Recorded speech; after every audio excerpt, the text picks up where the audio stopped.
Sheriff Ray Nash with Police Dynamics Media. Let's talk for a few minutes about law enforcement here. Now, if you're not a law enforcement professional, don't worry. What I'm going to talk about here today is going to correlate quite readily and quite easily with three basic management styles. There are three basic models of law enforcement: the reactive model, the proactive model, and the coactive model.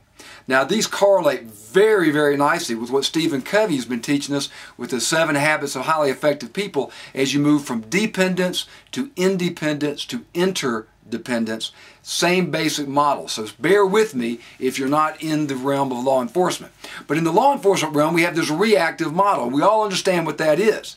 We call that the y'all call and we come model. Y'all meaning the community.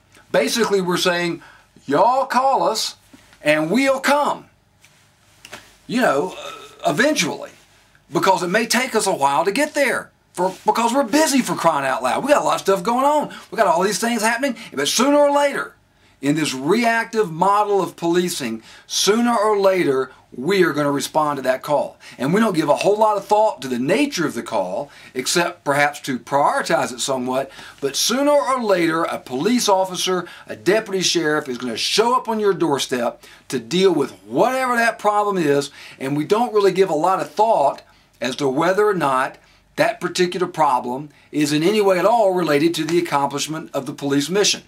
That's the reactive model. It's 911 driven. It essentially says, all right, you go to this call, you take a report. You go to the next call, you take a report. You go to the next call, you take a report. You go to the next call, and the next call, and the next call. In this endless cycle of reactivity, never having the luxury of time or purpose to be able to analyze this and ask ourselves, does this call really have anything at all to do with accomplishing the police mission? I mean, is law enforcement the right agency to respond to this particular problem, whatever it might be? That's the problem with reactivity. We get wrapped up in this cycle and we can't break out of it by focusing on the true causes of the problem. And interestingly, as we find ourselves going from call to call to call to call to call, chasing our tails in this endless cycle of reactivity, we begin to measure our effectiveness by how long it takes us to get there. Call response time. How much sense does that really make? So we want to begin to talk about other models that allow us to break out of this cycle of reactivity. So next we're going to examine the proactive model, and finally the most effective one, the one that holds the most promise for the future in law enforcement, the coactive model of policing.